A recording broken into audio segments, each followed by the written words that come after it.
गर्मियों के दिन आ रहे हैं और महालक्ष्मी सेल्स आपके लिए तैयार है लेटेस्ट कंज्यूमर अप्लायंसेस के साथ। Branded air conditioners, best brands, best offers के साथ आपके लिए अवेलेबल है महालक्ष्मी सेल्स में। एयर कूलर्स जो आपके पूरे घर में ठंडी हवा से आपके दिन को और खुशनुमा बनाए। Single door refrigerator, double door refrigerators, inverter battery, deep freezers, visi cooler, LED televisions, semi and fully automatic washing machines, water purifier, RO plus UV, आटा चक्की, water dispensers, water coolers, mini refrigerators, सभी appliances best brands के best offers के साथ आपके लिए available है Mahalakshmi sales में। उल्हासनगर महापालिकेच्या शुक्रवारी पार पडलेल्या महासभेत मोठ्या राजकीय घडामोडी घडल्यात। महासभा सुरू होताच भाजप नगरसेवकांनी सभात्याग करत सत्ताधारी शिवसेना विरोधात नाराजी व्यक्त केली आहे। महासभेचा अजेंडा तयार करताना भाजपला विश्वासात घेतलं जात नसल्याचा आरोप भाजप गटनेते राजेश वधारिया यांनी सभागृहात केला।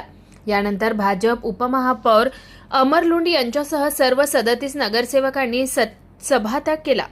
भाजपाच्या सभात्यागानंतरही भाजप महासभेचे कामकाज सुरू ठेवण्यात आलं। शिवसेनेच्या नगरसेवकांनी विविध विषयांवर चर्चा करत सभा पूर्ण केली। दरम्यान शिवसेनेचे ज्येष्ठ नगरसेवक राजेंद्र चौधरी यांनी भाजपाच्या भूमिकेवर टीका केली।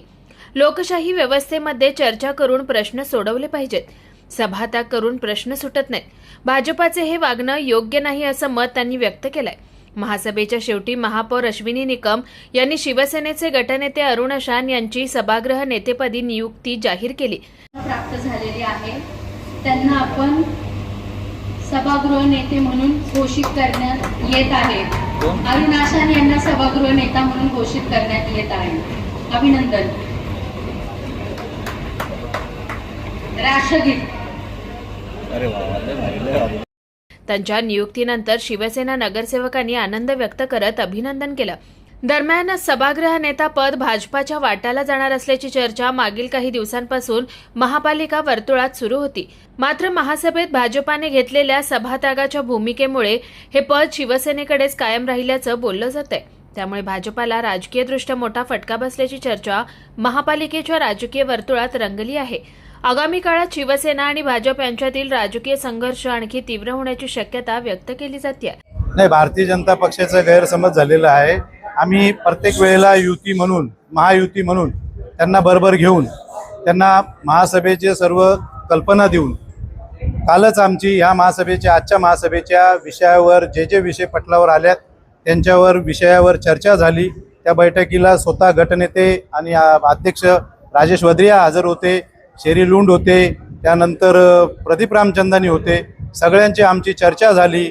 त्यानंतर त्यांचा गैरसमज आम्ही दूर केला। त्यानंतर आजच्या या महासभेला त्या सभागृहात आले। आम्हाला वाटलं सभागृह चालवतील, पण त्यांनी काहीतरी कारण सांगून, ते कारण आम्हाला कोणालाही पटण्यासारखं नाही असं कारण सांगून सभात्याग केला। त्या सभात्याग केला तो त्यांचा प्रश्न होता, परंतु आम्ही असं कुठलंही महायुतीमध्ये दरार निर्माण होईल असं कुठलंही महायुतीबद्दल आम्ही काम केलेलं नाही किंवा त्यांना कुठलंही असं अपमानास्पद वागणूक दिलेली नाही। विरोधी पक्षनेता तुम्ही काँग्रेसच्या आधी सगळ्यांना दिला असं पक्षाचा आरोप आहे। नाही, काँग्रेसच्या दिला म्हणजे ते विरोधी पक्षात जो माणूस असेल त्याला विरोधी पक्ष नेता दिला जातो। ही परंपरा आहे आणि नियम आहे, कायदा आहे, त्याप्रमाणे त्यांना दिलेला आहे। सभागृह नेता आज त्यांनी सभा त्याग केल्यानंतर आम्ही तो निर्णय घेतला की वारंवार भारतीय जनता पक्ष अशी भूमिका घेणार असेल तर आम्हालाही आमची भूमिका घ्यावी लागेल, म्हणून तो निर्णय घेतलेला आहे। आज भाजपच्या नगरसेवकांनी बॉयकॉट केलेला आहे, काय विषय होता आणि तुमच्या आजची काही यापूर्वी चर्चा झाली होती? खरं म्हटलं तर गेल्या 3 महासभेमध्ये आपण म्हटलं की 3 महासभा झाल्या।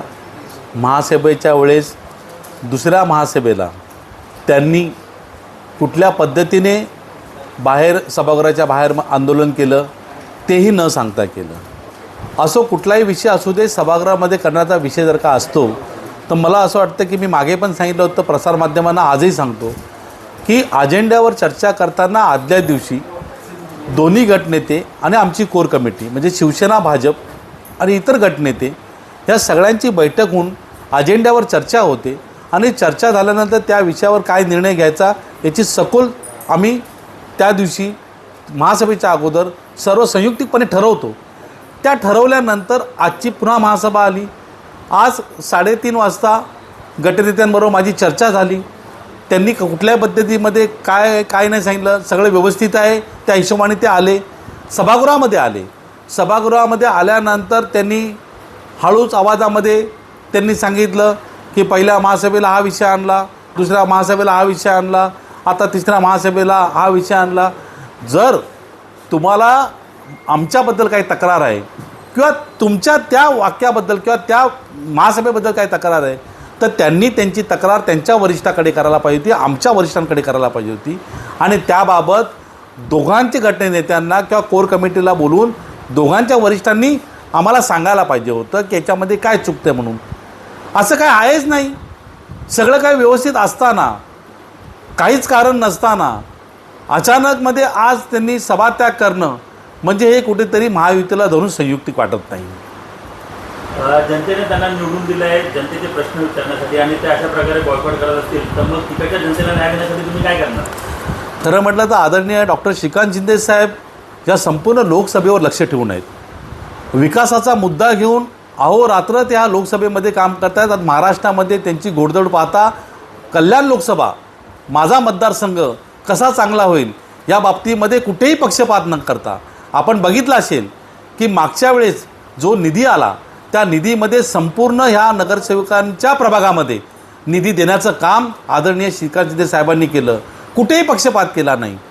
आणि विकासाच्या मुद्द्यावर तुम्ही आम्हाला सांगता की आम्ही साथ देऊ, आणि आज विकासाचे मुद्दे, सगळ्यात महत्त्वाची गोष्ट म्हणजे नारी वंदन शक्तीवर जे बिल त्यांनी पास करून तो ठराव पारित करायचा होता, त्या ठराव पारित करण्याकरता 2 सदस्यांनी आज ह्या महासभेचा खास करून उल्लेख केला होता की ही महासभा लवकरात लवकर तुम्ही घ्या. आणि पुनश्च स्थायी समितीच्या 4 सदस्यांनी आज पत्र दिलं होतं की यासाठी विशेष महासभा बोलवा. गांभीर्याचा विषय आज संपूर्ण भारतामध्ये या महिलांच्या बाबत असलेला हा विषय आज सभागृहामध्ये याच्यावर चर्चा होणं, किंबहुना संपूर्ण सभागृहामध्ये पूर्ण वेळ सभागृहामध्ये चर्चा होणं अपेक्षित असताना जाणून बुजून सभागृहाचं पण वेळ वाया घालवायचा, लोकांची दिशाभूल करायची आणि विकासाच्या नावाखाली, विकास करण्याच्या नावाखाली बाहेर गप्पा मारायच्या आणि सभागृहामध्ये सभात्याग करायचा, ही जी विसंगती आहे भाजपाची, हे मला वाटतं कुठेतरी बरोबर नाही. प्रत्येक महासभेवर होणारा वाद याचा युतीवर महायुतीवर परिणाम होणार का? मला वाटतं काही परिणाम होणार नाही. कारण कालच तुम्ही बघितलं असेल की अंबरनाथमध्ये बहुमत असतानासुद्धा काल नगराध्यक्षांनी एकत्रितपणे येऊन सत्तेमध्ये संपूर्णपणे शिवसेनेचा सहभाग असतानासुद्धा आदरणीय खासदार डॉक्टर श्रीकांत शिंदे साहेबांनी युतीसाठी पुढे हात पुढे केला, त्याच्यासाठी पुढे पाऊल टाकलं आणि अंबरनाथमध्ये काल युती झाली. सगळ्या ठिकाणी शिवसेना सकारात्मक असताना या ठिकाणी मिठाचा कडा कोण टाकतंय हे खरं म्हटलं तर आपण बघितलं पाहिजे. वरिष्ठांची या विषयावर काही चर्चा वगैरे करणार आहात का? आजचा विषय आम्ही वरिष्ठांकडे मांडू, झालेल्या सगळ्या महासभेचं इतिवृत्त त्यांना सांगू, कुठल्या वेळेस ते कसं वागतात आणि कुठल्या पद्धतीने वागतात हे प्रसारमाध्यमाच्या माध्यमातून आपणही बघितलेलं आहे. आजही आपण बघितलेलं आहे की कुठलीही चर्चा न करता, कुठलाही विषय न मांडता त्यांनी जो सभात्याग केलेला आहे तो बरोबर नाही, चुकीचा आहे. या युतीत मिठाचा खडा टाकण्याचा प्रयत्न कोण करतो? नाव तुम्ही दिलं नाही ना? खरं म्हटलं तर आता सभागृहामध्ये दोन्हीकडच्या गटनेत्यांची आणि त्या कोर कमिटीची जबाबदारी आहे की समन्वय राखून सभागृह व्यवस्थित चाललं पाहिजे. मग काल ठरल्यानंतर आज सगळे सदस्य आपण बघितलं असेल सभागृहामध्ये सगळे सदस्य उपस्थित होते. मग असं अचानकपणे काय झालं की वंदे मातरम झाल्यानंतर त्यांना सभात्याग करायला लावला. मग ही पूर्वसूचना का दिली नाही? मग या बाबतीमध्ये त्यांच्यामध्ये कोण टाकतं हे त्यांनी बघायचं आहे. हा त्यांचा विषय आहे, हा भाजपाचा विषय आहे. युती धर्म तर आम्ही शिवसेना पाळतो आहोत. काल पण आपण बघितलं की 3 महासभा आणि 3 महासभेचा आज रोष दाखवून सभात्याग करायचा कुठले कारण देता, हे कारण संयुक्तिक वाटत नाही. प्राप्त माहितीनुसार युतीच्या वाटपामध्ये सभागृहाचा पद भाजपला जाणार होतं, जे आज बॉयकॉट केल्यामुळे त्यांचं नुकसान झालं आहे. नाही, मला असं वाटतं की कायद्याप्रमाणे सभागृह नेता हे कोणाला द्यायचं आहे याच्यासाठी कायदा पण आहे आणि ज्या पक्षाचा गटनेता त्या पक्षाचा सभागृह नेता असतो, परंतु सभागृह नेता हे पद काय कायम नाही आहे, हे प्रत्येकाच्या वाट्याला येणारं पद आहे.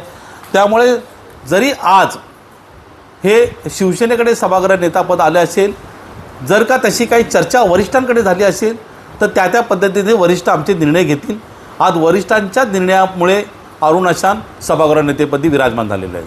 कायदेवाला संघटनेने एक लढा दिला होता की जो मोठ्या पक्षाचा गटनेता असतो गटाचा तो सभागृह नेता असतो आणि आज त्याचप्रमाणे तुम्हाला पद भेटलं आहे, तर कायद्याचा आदर झालेला आहे. नाही, कायद्याचा आदर आणि सन्मान आम्ही निश्चित करतो, परंतु कोणाला कुठलं पद द्यायचं आणि कोणाला कुठल्या पदावर ठेवायचं याचा निर्णय सर्वस्व शिवसेने पक्षामध्ये वरिष्ठ घेत असतात. त्यामुळे मला वाटतं की वरिष्ठांचा निर्णय हा कायदेशीररित्याच आम्ही मानतो. त्यामुळे आमच्या वरिष्ठांनी जो निर्णय घेतलेला आहे तो मला मान्य आहे. Bureau report Swanand media, Ulhasnagar. ताज्या घडामोडींसाठी स्वानंद न्यूजला सबस्क्राईब करा आणि बेल आयकॉनवर क्लिक करा.